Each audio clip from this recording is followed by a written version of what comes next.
Hello, coucou, j'espère que vous allez bien, je suis ravie de vous retrouver dans cette vidéo, ça fait un moment que j'en ai pas tourné, mais je dois dire que j'ai besoin de motivation et d'une réelle raison valable qui va me motiver vraiment à mettre de l'énergie pour tourner une vidéo, et cette raison c'est il faut que je tombe sur des livres qui valent la peine en fait, que je consacre du temps et de l'énergie pour vous en parler. Et ça, c'est ce que j'ai remarqué dernièrement. Et là, ben, c'est le cas. Je suis tombée sur un livre. En fait, je viens de lire à peine le premier chapitre. Et j'avais déjà envie de me poser pour faire une vidéo YouTube pour vous en parler. Je profite aussi de ce jour férié. On est le 1er mai. Le fait de ne pas travailler et d'avoir suffisamment d'énergie et de temps pour vous faire cette vidéo. Donc, voilà. La dernière fois où j'ai posté une vidéo sur YouTube, il me semble que ça fait 2 mois, d'après ce que j'ai vu sur la chaîne. Et et je vous avais présenté 5 livres que j'avais lus depuis le début d'année.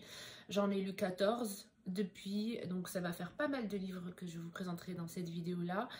Je ne vais pas m'attarder sur tous les livres, évidemment, je vais vous parler surtout de ceux que j'ai beaucoup aimés, et puis je vous parlerai assez brièvement des autres. Et je vais commencer par ce livre qui m'a motivée à me poser à faire cette vidéo. Il s'agit de Butter de Asako Yuzuki. D'ailleurs, mon rythme de lecture a pas mal augmenté depuis que j'ai ma liseuse. J'ai souvent eu j'ai toujours eu la Kobo, et là c'est la première fois où j'ai la Kindle Paperwhite, et j'adore. L'avantage avec la Kindle, c'est que en achetant des livres, en fait, on peut, quand on est en train de les lire, on peut voir aussi les passages qui ont été surlignés par les autres lecteurs et lectrices qui ont aussi lu les livres sur leur Kindle, et ça j'adore. Et puis bien sûr, l'avantage aussi, c'est de pouvoir acheter les livres dès leur sortie et ne pas avoir à commander, à attendre que ça arrive, etc. Et bien sûr, le fait de pouvoir lire partout, tout le temps, le soir, la nuit, dans le noir. Voilà, en plus il y a aussi l'application Kindle qu'on peut mettre sur son téléphone, donc on peut aussi continuer sa lecture sur son téléphone si on est quelque part où on n'a pas sa Kindle. Du coup, moi je trouve que c'est hyper pratique. Après, je sais que pour le Maroc, c'est un peu compliqué d'avoir la Kindle, d'acheter les livres. Voilà, il faut utiliser le VPN, tout ça, parce que malheureusement, bêtement, on ne peut pas acheter les e-books sur Amazon quand on est au Maroc, mais en utilisant le VPN, on peut. Donc bref, voilà. Alors, je me suis posée aujourd'hui parce que, comme j'ai dit, j'étais motivée par ce livre, Butter de Asako Yuzuki, que j'ai découvert sur TikTok, et dont je n'avais jamais entendu parler avant. Et puis je pense que ça a raison, parce que je pense qu'il vient de sortir en avril 2024. Donc il est tout neuf, et j'imagine qu'il sera tôt ou tard traduit en français vu la hype. Je viens de commencer. Le truc quand on achète des e-books, c'est que aussi on n'a pas l'occasion de nous rendre compte qu'on a acheté un pavé. Et là j'ai bien l'impression que c'est le cas, parce que juste le premier chapitre, ça m'a pris quelques jours pour le lire. Déjà parce que c'est en anglais, c'est pas un anglais hyper facile. Et en même temps, c'est le genre de livre où on a l'impression qu'en lisant un chapitre, tu as l'impression d'avoir déjà lu un livre, tellement il se passe de choses. Et ça, généralement, pour moi, c'est un signe des bons romans. Et je sens que ça va devenir un livre culte. En tout cas, si ça continue comme ça a commencé. Je veux aussi vous dire que j'ai découvert une application qui s'appelle Fable, ou Fable, je ne sais pas comment ça se dit, et elle est excellente. Et en fait, c'est une application, c'est un peu comme Goodreads, mais en beaucoup mieux. C'est une application où vous pouvez faire votre suivi de lecture, de livres, etc. Et vous êtes connecté avec une communauté de lecteurs et de lectrices partout dans le monde. Et en fait, l'autre avantage avec cette application, c'est qu'il y a des book club qu'on peut rejoindre, et du coup c'est comme ça en fait que j'ai installé l'application à la base, parce que j'ai découvert le livre sur TikTok, et le compte TikTok proposait une lecture commune dans un book club sur Fable. Du coup c'est comme ça que j'ai débarqué là-bas, et j'ai découvert énormément de book club. Et du coup c'est super, parce que non seulement c'est un forum où tout le monde va lire le livre et va pouvoir en parler, mais en fait c'est aussi un forum où pour chaque livre dans les book clubs, il y a en fait des salles de discussion par chapitre, comme ça on évite de spoiler les autres. Et donc quand tu lis le premier chapitre, tu peux partager tes commentaires et tes impressions dans cette room du chapitre 1 et puis voilà, et ainsi de suite. Et du coup, je l'ai installée il y a quelques jours et franchement je suis ravie. Elle permet aussi de faire les bilans du mois, elle te propose des formats de story que tu peux partager sur les réseaux sociaux et tout. C'est aussi une application où tu peux faire tout ça, mais en même temps tu peux publier des posts par rapport à des livres, où tu peux taguer des livres, enfin tu peux publier des citations et il te propose déjà un format super beau avec un bon montage pour partager tout ça, enfin bref. Alors, le livre. Revenons-en au livre, ça fait 5 minutes, je vous ai encore rien dit sur ce livre. Et il y a 14 livres dont je veux parler, et 15 avec celui-là, ou 16, avec un autre qui est aussi ma lecture en cours que j'ai pas encore fini, mais dont j'ai envie de vous parler déjà. Alors, Butter, c'est une histoire c'est inspiré de faits réels, et c'est l'histoire d'une femme. Alors, quand j'avais lu les résumés, j'avais compris que c'était une grande chef de cuisine, qui a aussi été accusée de tueuse en série au Japon. C'était une femme qui séduisait des hommes riches sur des applications de rencontres. Et puis, elle leur cuisinait des plats raffinés, ainsi de suite. Et ensuite, elle les tuerait. Aucune preuve n'a été trouvée contre elle pour prouver qu'elle les a effectivement tués, si ce n'est que le point commun entre tous ces hommes qui sont morts, c'est que leur dernier contact c'était elle et ils avaient mangé avec elle. Et puis chacun est mort d'une façon différente, mais en tout cas elle a été emprisonnée, etc. Et il y a une journaliste qui mène l'enquête et qui essaie d'établir le contact avec elle.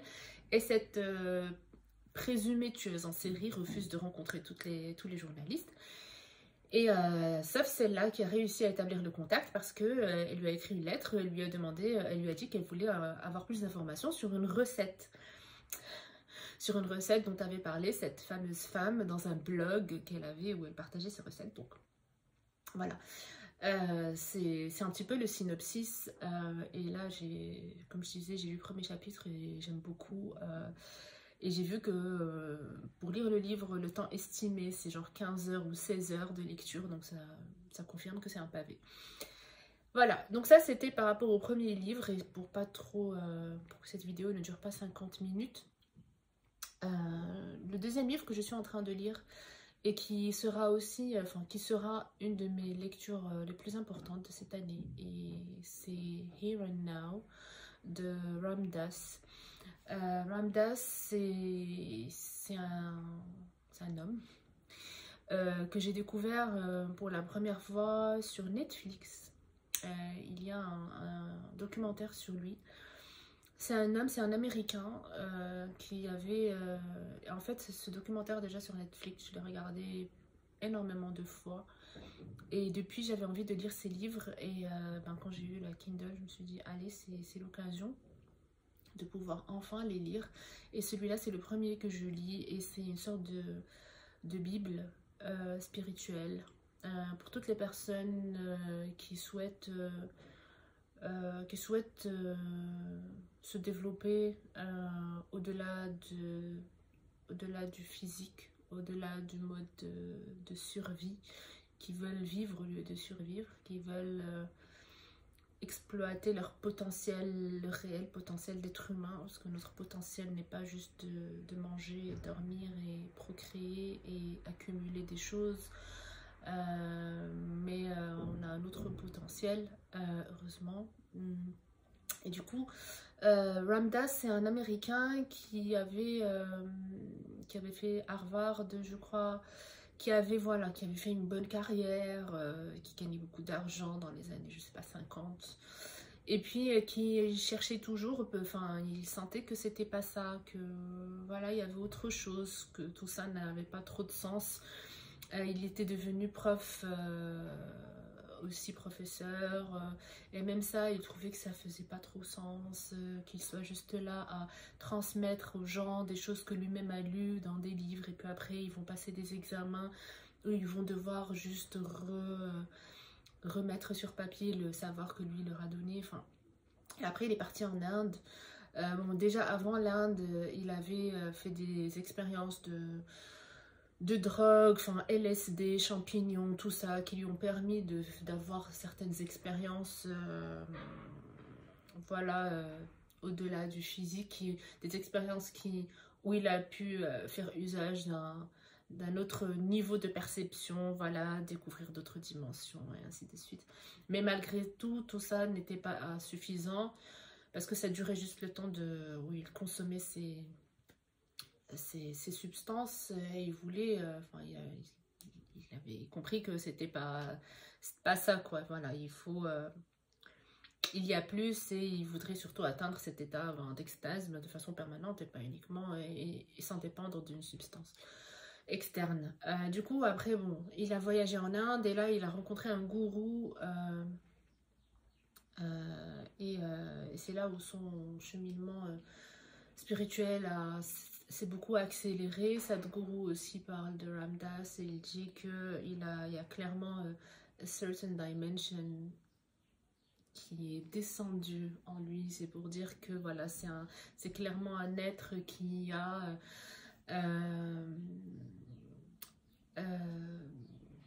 a beaucoup de sagesse, voilà, pour dire les choses de façon très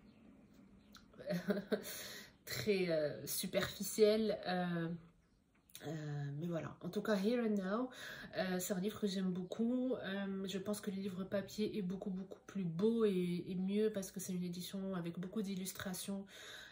Voilà, et c'est un beau livre d'après ce que j'ai pu voir sur la Kindle. J'en suis à la moitié, enfin j'en suis à 61%. C'est un livre en fait qui nous apprend, lui il l'appelle un cookbook, comme un livre de cuisine avec pas mal de recettes, notamment des exercices à faire en fait. Pour pouvoir voilà, se développer, comme j'ai dit, spirituellement. Et là, il parle de choses, voilà, de nourriture, de sommeil, de méditation, de ce qu'il faut faire, ne pas faire, ce qu'il faut manger, pas manger, comment, etc. Les différents niveaux d'évolution, les choses auxquelles il faut faire attention, notamment l'ego. Et ça, c'était quelque chose qui m'a beaucoup parlé. C'était un peu une des claques que j'ai reçues avec ce livre, c'est lorsqu'il a parlé de l'ego, parce que on en entend beaucoup parler, etc. Mais là, pour la première fois, c'est la première fois où ça m'a vraiment parlé de façon un peu plus consciente, on va dire. Et j'en parlerai plus dans le podcast bientôt. Voilà, donc Here and Now, c'est aussi un excellent livre et qui fera sans doute partie des meilleurs livres que j'aurai lus cette année. Alors, sinon, pour revenir au livre que j'ai terminé dernièrement, j'ai lu La charge raciale, vertige d'un silence écrasant de Douce Dibondo. C'est un essai qui est sorti en février 2024. Une autrice que j'ai aussi eu l'occasion de rencontrer il y a quelques jours dans le cadre d'une rencontre littéraire. Et c'est un livre en fait... Douce Dibondo est une autrice qui est née au Congo et qui a émigré en France à l'âge de 12 ans et où elle s'est rendue compte de sa noirité. La charge raciale, c'est un livre sur cette charge mentale que portent toutes les personnes racisées, hein, notamment en France, et sur laquelle on ne communique pas beaucoup, sur laquelle qu'on ignore, etc. C'est un livre... qui est très intéressant, qui n'est pas toujours facile à lire. J'ai trouvé que plus on avançait dans les parties et plus elles devenaient difficiles. La première partie est excellente et très accessible. Toutes les parties sont très intéressantes. Mais voilà, la première est plus accessible, je trouve, que les autres. Il y en a 3 dans le livre. Et elle va revenir, bien sûr, en partageant... C'est un mix entre un partage de son expérience personnelle en tant que personne noire en France. Et en même temps, c'est un essai, donc il y a beaucoup de recherches qui ont été faites et des recherches dans pas mal de disciplines, je dirais, que ce soit sociologie ou que ce soit même religieux, historique, etc., économique. Donc c'est un très bon essai, l'autrice est jeune, donc et je trouve que voilà, c'est un énorme travail que d'écrire ce livre-là. Elle a dit qu'elle l'a écrit parce qu'elle attendait que quelqu'un l'écrive, ce livre, et ça n'a pas été fait, donc elle l'a fait. Ça m'a fait penser à Toni Morrison quand elle a dit ça. Et voilà, donc je vous le recommande aussi si vous avez l'occasion de le lire, La charge raciale. C'est un livre différent sur le racisme. Et on avait fait une rencontre à l'Institut français de Rabat. C'était la première fois où j'ai animé une rencontre à Rabat. Et le public à Rabat a été très différent de Casa. Et malheureusement, il y avait des réactions dans le public qui personnellement m'ont choquée. Enfin, choquée, je ne sais pas si c'est le bon mot, mais en tout cas, il y avait quand même pas mal de commentaires racistes et de questions racistes dans le public. Mais bon, ça démontre aussi l'état de notre société, en tout cas une partie. Et au moins, ces personnes-là ont été authentiques. Voilà, elles n'ont pas été hypocrites. Mais voilà, c'était quand même une sacrée expérience. Bon, Douce Dibondo a super bien réagi. Elle est hyper cool. Et je pense que la rencontre à Casa s'est mieux passée. J'en suis quasi certaine. Voilà. Sinon, j'ai lu et puis j'ai abandonné Crying in H Mart de Michel Zauner. Ce sont ses mémoires. C'est un livre que j'ai vu passer pas mal sur les réseaux sociaux et malheureusement, bon, j'ai pas trop accroché. Ce sont les mémoires d'une femme, d'une américaine d'origine coréenne qui écrit, voilà, qui raconte un peu son histoire aux États-Unis, notamment suite au décès de sa mère. Donc ça parle un peu de l'immigration aussi asiatique, cette fois-ci aux États-Unis, du rapport mère-fille, voilà, et puis toutes les questions identitaires que tout cela peut déclencher. Je l'ai abandonné à la moitié, voilà, parce que ça ne m'intéressait plus trop. C'est aussi assez personnel, voilà. Voilà. Sinon, j'ai lu Convenience Store Woman de Sayaka Murata.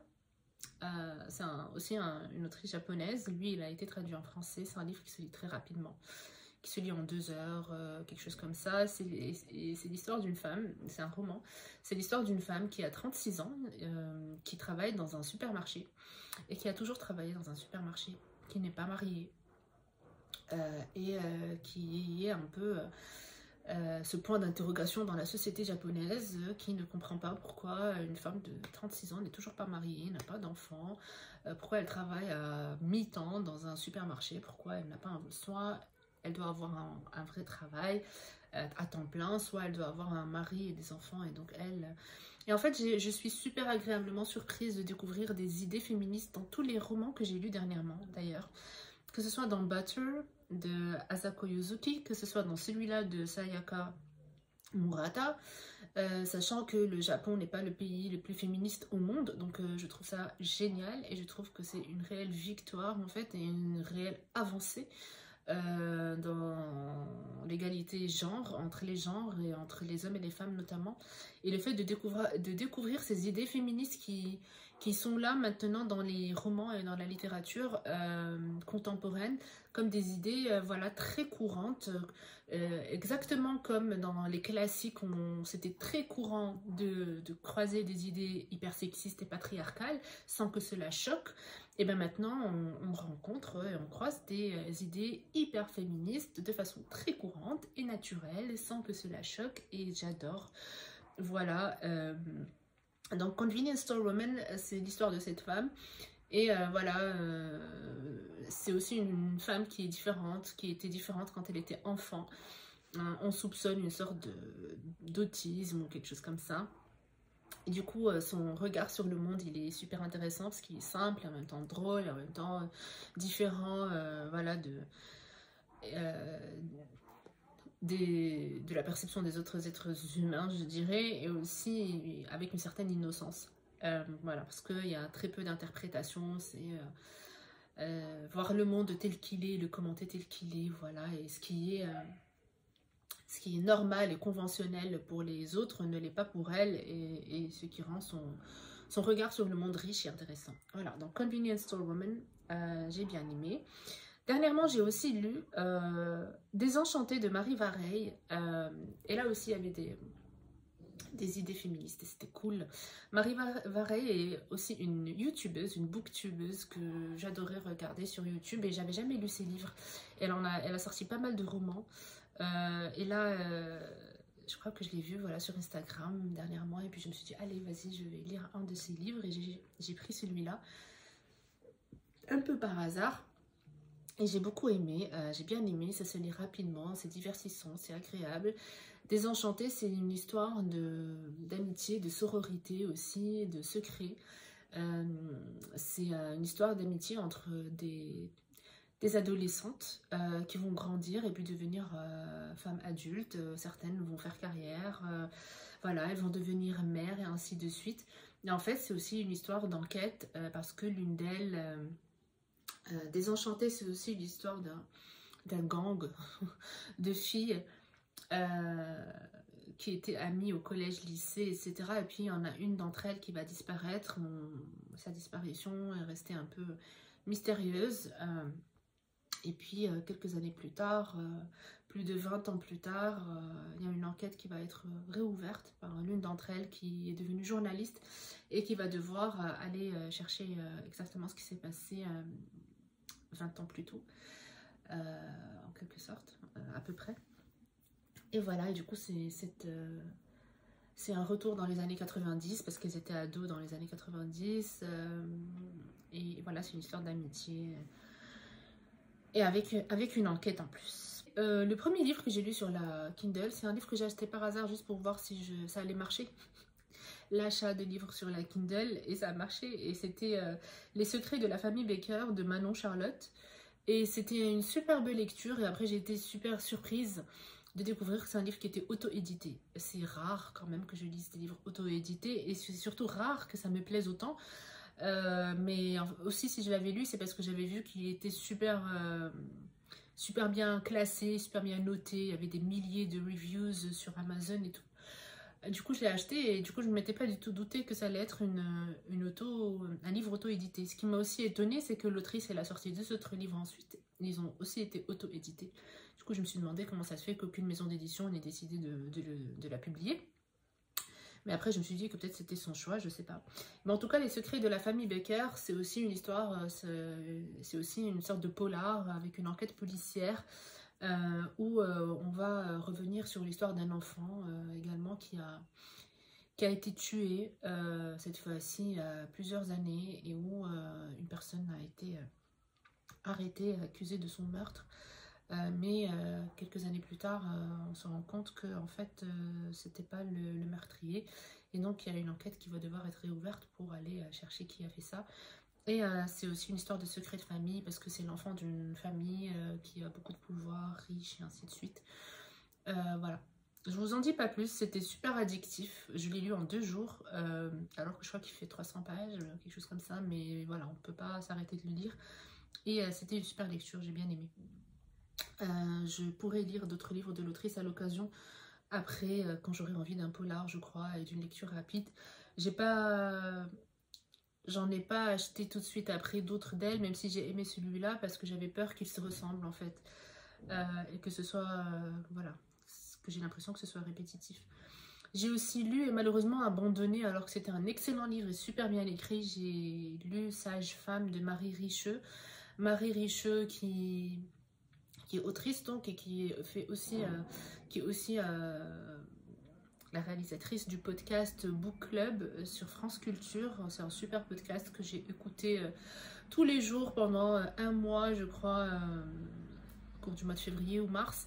Marie Richeux, que je ne connaissais pas et que j'ai découverte aussi sur YouTube grâce à la vidéo de Digli où elle a partagé ses meilleures lectures de l'année 2023, qu'elle a fait en 2 parties et que je vous recommande à fond d'aller regarder au cas où vous ne l'auriez pas regardé. Et où elle a parlé de Marie Richeux. Du coup, j'ai pris un peu un livre au pif et j'ai commencé à lire ces livres Sage Femme. Je crois que c'est pas de la fiction, je crois que c'est de l'autofiction. Et voilà, c'est super bien écrit. Je pense que c'est la vraie histoire de Marie qui va faire un peu une enquête sur... j'ai lu beaucoup d'enquêtes, c'était pas conscient. Qui va faire une enquête sur ses ancêtres, puisqu'elle va remarquer qu'il y a eu beaucoup de femmes dans sa lignée qui étaient des mères célibataires en fait, et qui avaient eu des filles, et puis chaque fille devenait mère célibataire à son tour, et elle va aller faire une recherche sur sa ligne généalogique. Comme je disais, c'est super bien écrit et tout, mais au bout d'un moment, enfin, j'ai trouvé que c'était trop long, et j'ai fini par me lasser, voilà.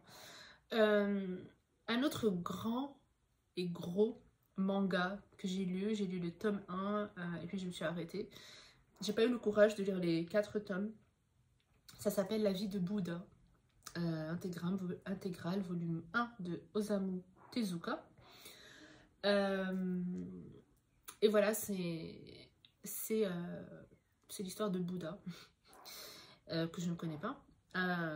Et dans ce premier volume, du coup, on voit un peu, c'est avant sa naissance et puis sa naissance, jusqu'au moment où il décide d'aller s'isoler dans la forêt pour méditer, où il décide de quitter sa vie de prince et de futur roi, etc., ou empereur, ou je ne sais pas. Il décide de quitter sa femme qui était enceinte et d'aller se dédier voilà, à la spiritualité. Et c'est là où je me suis arrêtée. C'est un manga avec beaucoup d'humour. Avec beaucoup d'humour contemporain, c'est-à-dire qu'on est à l'époque de Bouddha, je ne sais quel siècle, et puis d'un coup, il y a un personnage qui va parler de pizza ou de New York. Du coup, voilà, il y avait des petits clins d'œil comme ça, assez drôles. Sinon, j'ai lu, ça c'était un emprunt à la médiathèque, et puis j'ai lu d'autres livres qui étaient des emprunts, notamment Le bizarre incident du chien pendant la nuit de Mark Haddon. C'est un livre qui était sur ma wishlist depuis des années, notamment en anglais. Et là, j'ai eu l'occasion de le lire et je l'ai lu, c'était pas mal, c'était bien. Ça ressemble au roman, à mes romans préférés d'il y a quelques années, où on a qui sont racontés de la part d'un enfant autiste ou voilà, un peu différent des autres, qui est très innocent. Voilà, et là aussi c'est l'histoire d'une enquête. C'est maintenant que je me rends compte que j'ai lu pas mal d'enquêtes, je ne sais pas pourquoi. C'est aussi l'histoire d'une enquête, mais cette fois-ci c'est une enquête sur un chien qui a été tué chez les voisins, et cet enfant il veut savoir qui a tué ce chien. Voilà, donc d'où le titre du roman, et ça se lit très rapidement et c'est une bonne lecture, voilà, j'ai bien aimé. J'ai aussi lu, j'avais pensé à un livre que j'avais commencé et que j'ai pas fini. Ah oui, j'avais emprunté à la médiathèque aussi un livre qui était dans ma wishlist depuis des années, c'est le livre de Philippe K. Dick, Blade Runner. C'est un super livre, mais malheureusement je l'ai rendu à la médiathèque bien avant que je les termine. Je pense que c'était juste pas le bon moment, j'étais pas suffisamment bien concentrée. Mais je vais le reprendre sur la liseuse et je vais le relire parce que j'ai adoré le début, ce que j'en ai lu. J'ai compris pourquoi Philippe K. Dick est un classique de la fiction et qu'il faut absolument que je le lise. Du coup voilà, je vais le reprendre celui-là.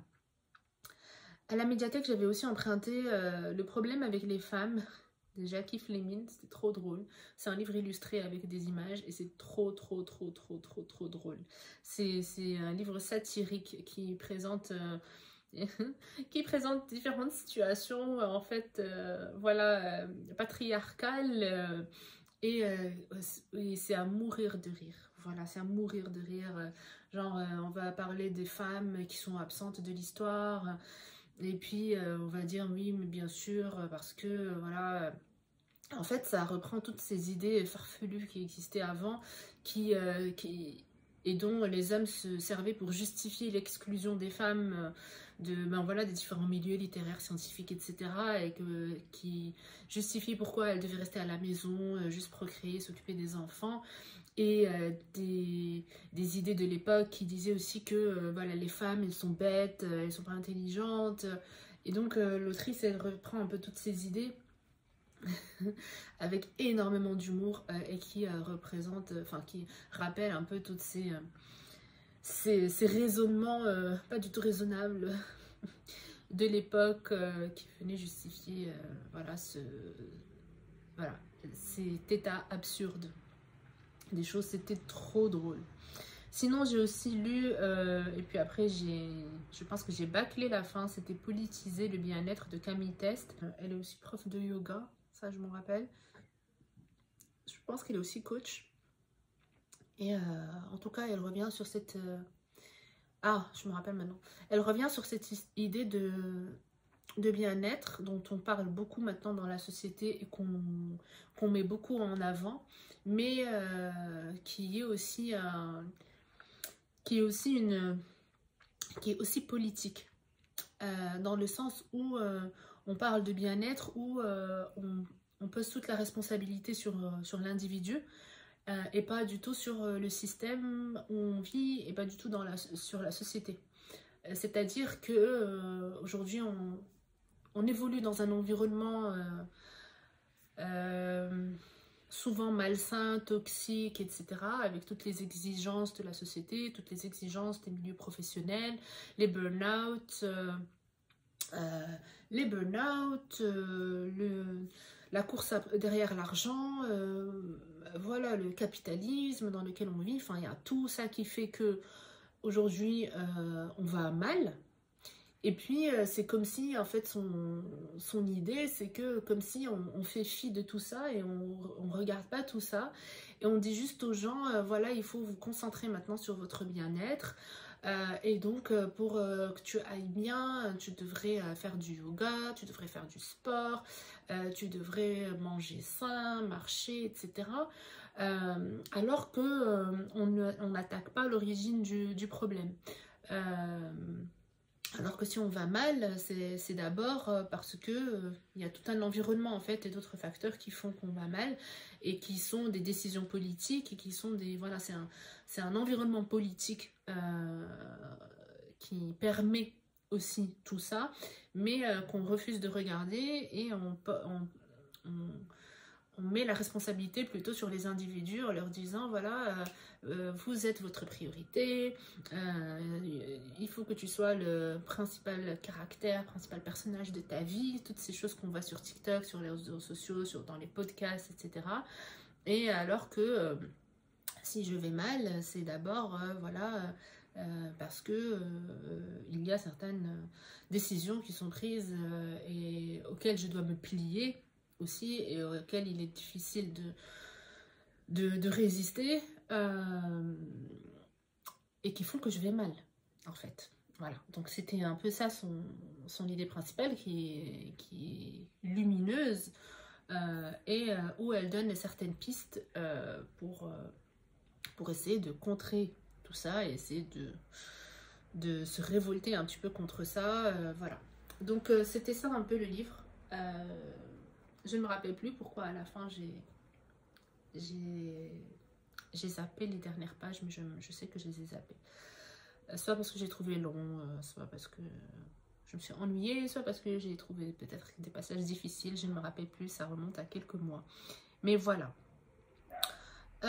Sinon, un roman graphique ou une bande dessinée, je ne sais pas, que j'ai découvert par pur hasard à l'Institut français de Rabat, et qui s'appelle Un bruit étrange et beau de Zep. Et Zep, c'est celui qui a écrit Titeuf, si je dis pas de bêtises, je ne le savais pas à ce moment-là. C'est un superbe livre. Ah, c'était trop beau. C'est une bande dessinée que j'ai lue d'une traite et où j'ai plongé, c'était super beau. C'est une histoire d'un homme qui a décidé de quitter la société et d'aller vivre dans une sorte de monastère, et qui a fait vœu de silence, je crois. Je crois qu'il avait fait vœu de silence pendant plusieurs années. En tout cas, il s'est isolé là-bas pendant plusieurs années. Et puis d'un coup, il doit repartir à Paris, ou je ne sais plus où, parce que l'histoire se déroule en France. En tout cas, il doit retourner en ville pour une histoire de testament. Il y a sa tante, je crois, qui est décédée et qui a laissé un testament, et il faut qu'il soit présent. Du coup, voilà, c'était un super beau livre, super beau, de super beaux dialogues, super beaux réflexions, j'ai adoré. Sinon, j'ai lu mon deuxième livre de mode Ankawa, Respire, le plan est toujours parfait. J'avais lu Kilomètre Zéro, qui était un de mes livres préférés l'année dernière, et là j'ai lu celui-là, le deuxième. D'ailleurs, je vais bientôt me procurer le troisième. Le deuxième aussi était bien. C'est une histoire d'un homme qui part en Thaïlande en mission et qui va apprendre qu'il va mourir, qu'il lui reste quelques semaines. Et vu qu'il lui reste que quelques semaines à vivre, il va croiser le chemin d'une vieille dame thaïlandaise qui vend des gâteaux et qui fait le ménage dans l'entreprise où il vit, où il travaille, où il vit, voilà, ça veut tout dire. Dans l'entreprise où il travaille, et qui va le prendre un peu par la main et qui va être finalement une sorte de guide spirituel pour lui pendant ces quelques temps.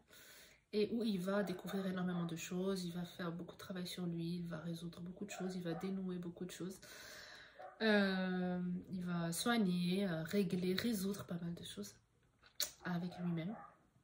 Et du coup, c'était une superbe lecture, j'ai bien aimé, comme tous les livres, comme souvent avec Maud Ankawa, on va dire. Kilomètre Zéro reste mon préféré pour l'instant, mais Respire était pas mal aussi. Sinon, j'avais aussi lu un livre de Nancy Houston, Arbre de l'oubli. J'espère que vous n'entendez pas ce chien qui n'arrête pas d'aboyer depuis tout à l'heure. I'm sorry. J'avais lu, voilà, Arbre de l'oubli de Nancy Houston. Nancy Houston est une autrice que j'aime beaucoup. Je ne suis jamais déçue par ses romans et ses livres. Après, je ne m'en souviens pas forcément. D'ailleurs, là, je ne me souviens pas très bien. Je ne me souviens pas du tout de l'histoire. Je me rappelle que j'ai aimé. Je me souviens très peu de l'histoire. Mais voilà. Je ne pourrais pas vous en parler malheureusement. C'est tout ce que j'ai lu. Et ce sont les livres dont je voulais vous parler. Je pense que cette vidéo aura duré 40 minutes, je ne sais pas, vu que j'ai dû la couper. En tout cas, j'espère que vous allez bien. J'espère que ça vous aura inspiré, que ça vous aura donné des idées de livres à lire. Et n'hésitez pas à partager avec moi aussi votre avis si vous avez lu certains de ces livres-là. Et aussi si vous avez des recommandations pour moi. Et aussi partager avec moi les livres qui vous ont marqué jusque-là. On est le 1er mai, donc ça fait 4 mois maintenant. S'il y a des livres qui vous ont marqué pendant ces 4 mois et que vous souhaitez partager avec moi et avec les autres personnes qui vont lire les commentaires, ben je vous invite à le faire. Et je vous remercie d'avance et je vous souhaite une bonne journée, une bonne semaine, un bon week-end. Faites de très bonnes lectures et je vous dis à la prochaine. Salut!